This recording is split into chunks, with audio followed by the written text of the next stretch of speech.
anak-anak ibu yang di rumah, selamat pagi. Selamat bertemu kembali dalam pembelajaran daring. Sebelum kita mulai, kita berdoa terlebih dahulu atas nama Bapa dan Putra dan Roh Kudus. Amin. Bapa kami yang di surga, dimuliakanlah namamu, datanglah kerajaanmu, jadilah kehendakmu di atas bumi seperti di dalam surga. Berilah kami rezeki pada hari ini, dan ampunilah kesalahan kami, seperti kami pun mengampuni yang bersalah kepada kami. Dan janganlah masukkan kami ke dalam pencobaan, tetapi bebaskanlah kami dari yang jahat. Amin. Atas nama Bapa dan Putra dan Roh Kudus. Amin. Baik anak-anak, hari ini kita belajar IPS, tema 6, subtema 1, Jumat 7 Januari 2022. Dengan judul Interaksi Manusia dengan Lingkungan. Tujuan pembelajaran kita mengidentifikasi bentuk interaksi antar lingkungan abiotik dan lingkungan biotik. 2. Mengidentifikasi pengaruh interaksi antara lingkungan abiotik dan lingkungan biotik. Interaksi manusia dengan lingkungan. Lingkungan alam adalah lingkungan yang terbentuk secara alamiah tanpa campur tangan manusia.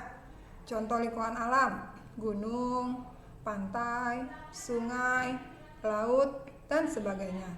Nah, lingkungan alam ini terdiri dari komponen abiotik dan biotik. Apa itu ya abiotik dan biotik?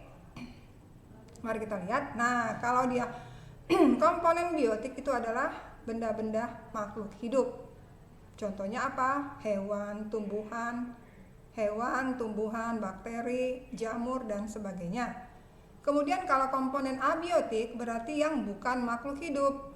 Nah, apa contohnya? Contohnya air, kemudian tanah, udara, mineral, cahaya, sinar matahari, dan sebagainya. Itu adalah perbedaan antara komponen biotik dan abiotik. Selanjutnya, dalam lingkungan alam terjadi interaksi antara lingkungan abiotik dengan lingkungan biotik ataupun sebaliknya. Dan interaksi ini saling mempengaruhi. Nah, kalau kamu lihat dalam sebuah ekosistem ini ya, jadi ada interaksi antara baik itu abiotik dengan biotik ataupun abiotik dengan biotik. Contohnya nih, tumbuhan ya.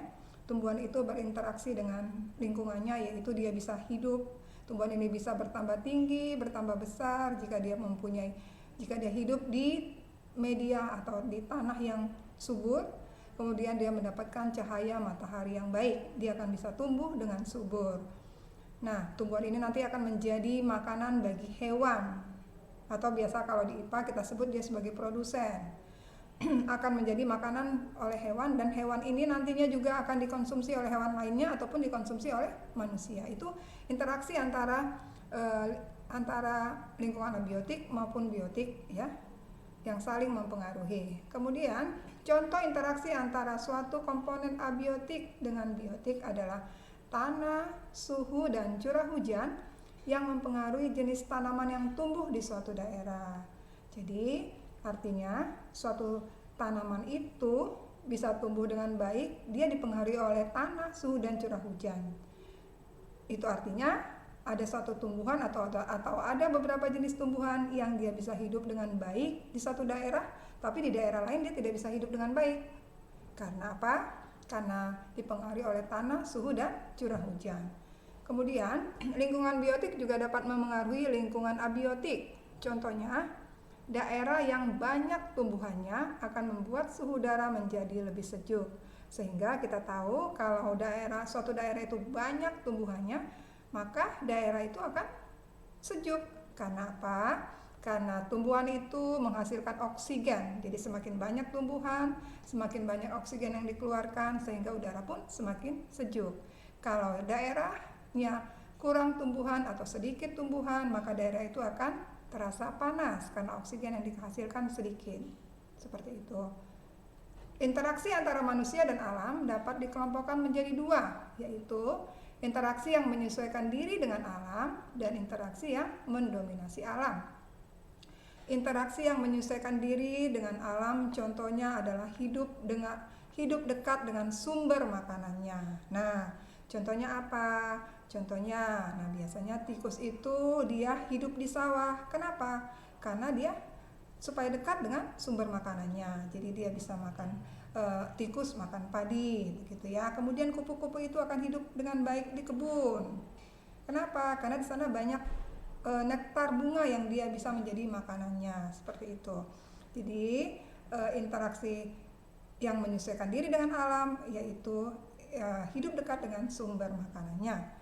Kemudian ada interaksi yang mendominasi alam, contohnya ilmu pengetahuan alam dan teknologi yang dimiliki manusia cenderung untuk melakukan upaya mengambil sumber daya alam. Contohnya apa?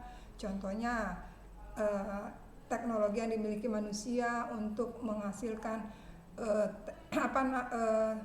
seperti solar cell ya, menghasilkan listrik dari sinar matahari, ataupun PLTA pembangkit listrik tenaga air untuk menghasilkan listrik dari tenaga air, ataupun tambang minyak bumi seperti itu. Jadi untuk menghasilkan untuk mengambil sumber daya alam dengan menggunakan teknologi, itu namanya mendominasi alam.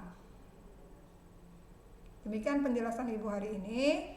Semoga tetap semangat meskipun kita masih dalam situasi pandemi, tapi tetap semangat. Sebelum kita tutup, kita berdoa terlebih dahulu. Atas nama Bapa dan Putra dan Roh Kudus. Amin. Salam Maria, penuh rahmat, Tuhan sertamu. Terpujilah engkau di antara wanita, dan terpujilah buah tubuhmu Yesus. Santa Maria Bunda Allah, doakanlah kami yang berdosa ini sekarang dan waktu kami mati. Amin. Baik anak-anak, demikian penjelasan Ibu, semoga bermanfaat. Salam sehat. Bye.